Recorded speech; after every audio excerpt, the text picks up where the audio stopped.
सदा बादशाही उस मालिक कायनात की है जो तमाम जहानों का फरमा रवा है। उसी का हुक्म बर्रो बहर पर चलता है और उसी के कब्जा कुदरत में है कि किस जी नफ्स का जमीन पर किस कदर इख्तियार हो। वो जिसे चाहता है इख्तियार बख्श देता है और जिससे चाहे छीन लेता है। जिसे चाहता है इज्जत अता फरमाता है और जिसे चाहता है जिल्लत के कहर मुजल्लत में धकेल देता है। इंसान हर रोज इस मारका कुव्वत व इख्तियार का तमाशा देखते हैं, लेकिन संभलने का नाम नहीं लेते। वो कि जिनका कल तक इस मुल्क पर तूती बोलता था, आज उन्हें कोई पहचानता तक नहीं, और वो जो आज सरफराज हैं, उनकी कुव्वत व इख्तियार भी कल को बेमानी होकर रह जाएगी। मेरा अल्लाह कुव्वत के बड़े मराकिज और जत्थों को भी रेत की दीवार बनाकर रख देता है। मंगोलों की आंधी जब चली थी तो दुनिया उसके पांव तले रौंदी गई। कौन सा मुल्क था जिस पर तातारियों का खौफ तारी ना हुआ हो। लेकिन आज वो मंगोल कौम जो कभी बार बार चीन पर चढ़ दौड़ती थी, बेजिंग जिनका दारुल हुकूमत था, मंगोलिया के छोटे से खित्ते में उसी चीन के अहकामात के साए में सांस लेती है। जिस यूनान से निकलकर सिकंदर ने आधी दुनिया को फतह किया था, आज वो अपनी मुआशी बका के लिए यूरोप की इमदाद का मोहताज है। हर जालिम जाबिर और आमिर अकेला अपना इक्तदार कायम नहीं कर सकता,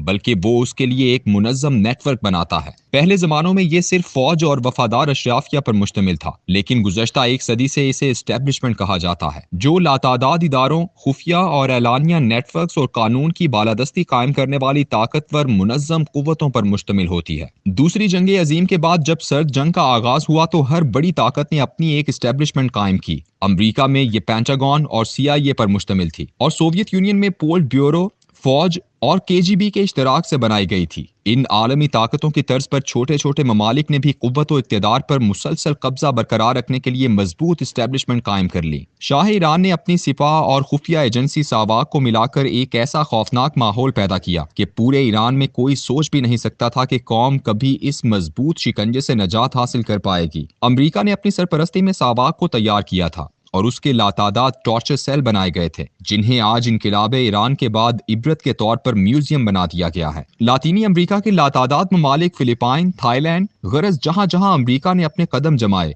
उसने वहां अपनी ही तर्ज की एक एस्टेब्लिशमेंट बना दी, ताकि उसके जरिए उस मुल्क के इक्तदार पर कब्जा किया जाए या फिर इक्तदार पर मौजूद लोगों को कब्जे में लिया जाए। पाकिस्तान में ऐसी तर्ज हुक्मरानी का आगाज फील्ड मार्शल अयूब खान की अमरीकी इमा और सिफारिश पर कमांडर इन चीफ बनने से हुआ। शुरू में वो खुल्लम खुल्ला नजर आने लगे, यानी वही अयूब खान पाकिस्तान की काबीना में वजीर दिफा बन गया, और फिर एक दिन उसने एक ऐसे वक्त में इक्तदार पर कब्जा किया जब मुल्क एक इस्लामी दस्तूर बना चुका था और जमहूरी इलेक्शनों की समत बढ़ रहा था। अयूब खान की अवामी मकबूलियत बता रही थी कि अब कौन बदार आएगा, मगर पूरी सियासत को यगमाल बना लिया गया। उस दिन से लेकर आज तक पाकिस्तानी सियासत इस्टेब्लिशमेंट की यगमाल चली आ रही है। कैसे पाकिस्तान की सियासत और सियासतदानों से खेला जाता है, उसका अंदाजा इस वाकये से खूब समझा जा सकता है। मुशर्रफ के मार्शल लॉ नुमा इक़्तिदार से एक साल पहले तक मैं बलूचिस्तान में वासा का मैनेजिंग डायरेक्टर था। इस महकमे का वजीर बिस्मिल्लाह काकड़ था। कवायद और ज़वाबित के बरखिलाफ 90 नई आसामियां तख्लीक करके अपने मनपसंद अफराद को भर्ती करना चाहता था। मैंने महकमे की नागुफ्ता मुआशी हालत और कवायद और ज़वाबित की पासदारी के लिए एक इख्तिलाफी नोट तहरीर किया और उसे चीफ सेक्रेटरी को भेज दिया, जिसे वज़ीर आला को भिजवाया गया। वज़ीर आला जान मोहम्मद जमाली ने मेरे इस नोट के बरखिलाफ फैसला दिया और यूं ये कागज उन सब लोगों के दस्तखतों के बाद मेरे पास पहुंचा।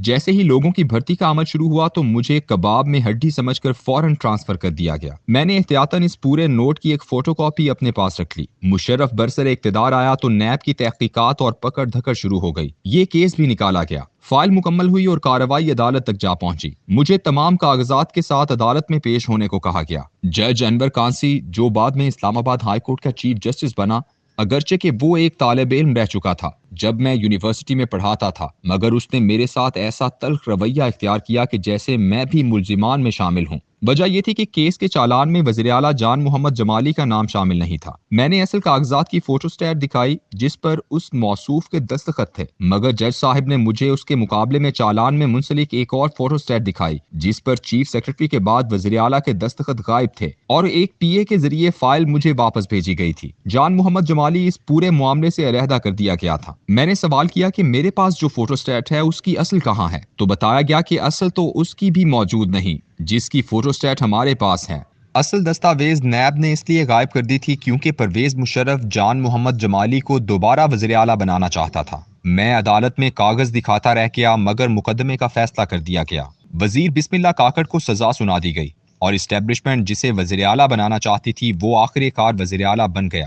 جان محمد جمالی میرا دوست ہے، میں اس کو قصوروار نہیں سمجھتا کہ اسے معلوم تھا کہ اس ملک میں گزشتہ 50 سال سے اسٹیبلشمنٹ اسی طرح انصاف کے معیارات سے کھیلتی چلی آئی ہے، تو پھر اس جناتی دیوار سے سر ٹکرانے کا کوئی فائدہ نہیں۔ لیکن 10 اپریل 2022 کے دن پاکستان میں عوام نے یہ جناتی دیوار ریزہ ریزہ کر دی ہے۔ ایسا عوامی طوفان پہلے کبھی نہیں آیا تھا۔ یہی وجہ ہے کہ اس نے عوام کے دلوں میں موجود خوف کے بت توڑ دیے ہیں۔ پہلا بت اس وقت ٹوٹا جب حمزہ شہباز وزیر اعلیٰ اور اسٹیبلشمنٹ کی اشیرباد کے باوجود پی ٹی آئی کے عام غیر مقبول امیدواران ایسے الیکٹیبلز کے مقابلے میں جیتے جنہیں کبھی اسٹیبلشمنٹ ان سیٹوں پر جتوا کر پارٹیوں کو تحفے میں دیا کرتی تھی۔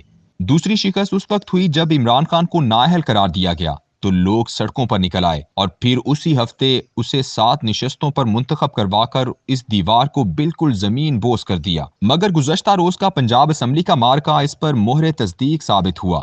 عوام کا خوف تو 10 اپریل کو نکل چکا تھا، اصل خوف تو سیاستدانوں کے دلوں میں بٹھایا گیا ہے۔ یہ خوف ان کی فائلیں بنا کر، ان کی ویڈیوز اور آڈیوز کے ذریعے ان کے خلاف فوجداری مقدمات کھول کر پیدا کیا جاتا ہے۔ سیاستدان گزشتہ 60 سال سے بلیک میل ہوتے چلے آئے ہیں، وفاداریاں بدلتے رہے، لیکن اب یوں لگتا ہے کہ جیسے خوف اتر چکا ہے۔ دنیا میں ہر صاحب اقتدار کا ایک دن خوف ضرور اترنا ہی ہوتا ہے، کیونکہ اصل بادشاہی اس مالک کائنات کی ہے۔ اقتدار، قوت، طاقت سب ہوا کے دوش پر رکھے ہوئے چراغ ہوتے ہیں۔ بقول عبید اللہ علیم، جو بجھ گئے تو ہوا سے شکایتیں کیسی، سب کچھ فنا ہے، رہے نام اللہ کا۔